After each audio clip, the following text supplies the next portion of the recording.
Hello, my name is Danica Wilkes. I am a doctoral candidate at the University of Maryland Global Campus. This is a presentation of my research titled Neurodiverse Workforce, Supporting the Inclusion of Neurodivergent Individuals in the Workplace. The purpose of this study is to provide organizational leaders with a strategy to create a supportive and inclusive work environment for neurodivergent employees. This research is important because studies have shown that nearly 20% of the world's population identify as neurodivergent. And with the rise of individuals identifying as neurodivergent, organizations must develop sustainable management approaches to ensure that neurodivergent employees have access to a fair, inclusive, and supportive work environment. Additionally, by creating an inclusive work environment for neurodivergent employees, organizations have the opportunity to help other marginalized populations feel supported and included in the workspace. Before we can begin to discuss the management problem and possible solutions, we must first define the term neurodivergent. Neurodivergent is an umbrella term used to describe individuals with a wide range of neurological disorders.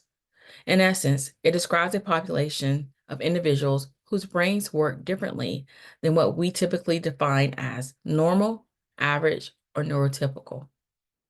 Conditions that are commonly associated with neurodivergence include autism spectrum disorder, attention deficit hyperactivity disorder, and dyslexia.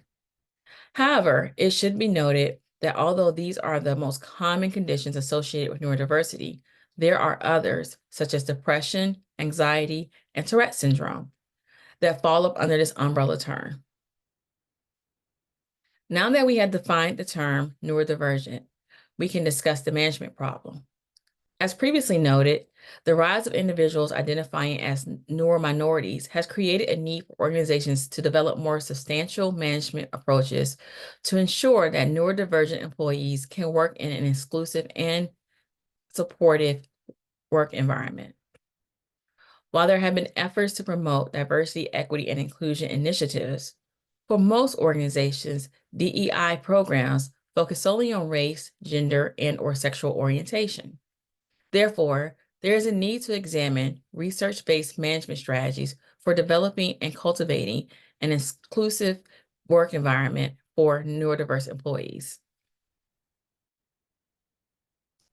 This topic was of interest to me and was selected because while there is an abundance of studies concerning DEI and DEIA efforts for traditionally marginalized communities, there is a gap in the research when it comes to the inclusion of neurodiverse communities.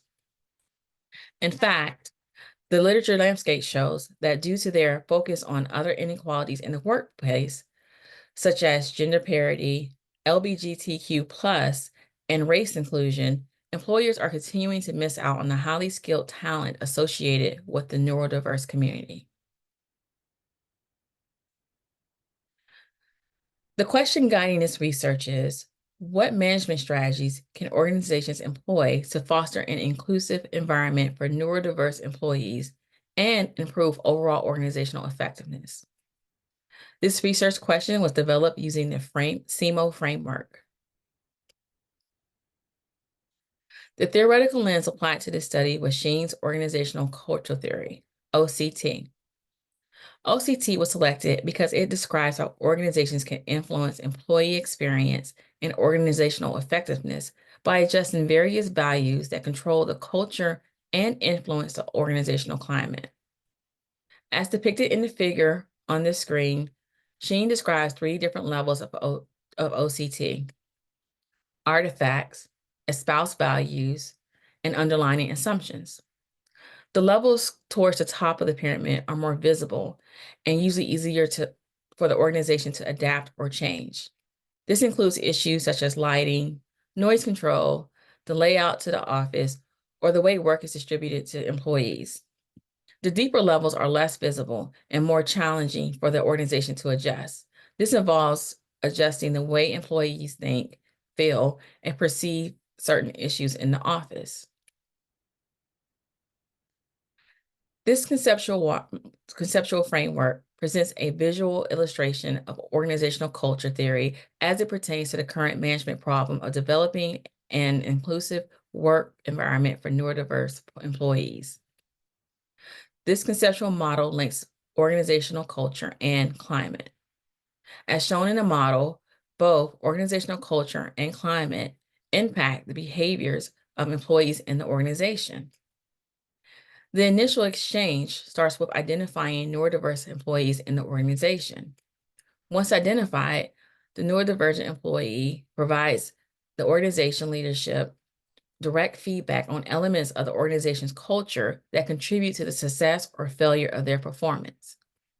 The leadership team will then incorporate the feedback into the work environment.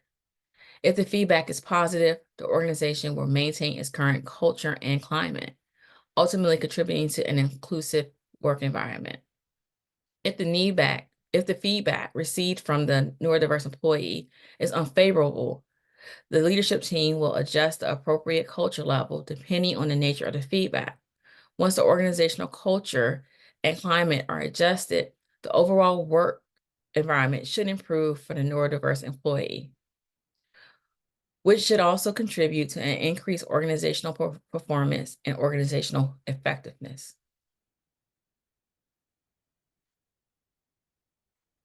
For this study, a systematic review was conducted to provide an evidence-based assessment of the issue.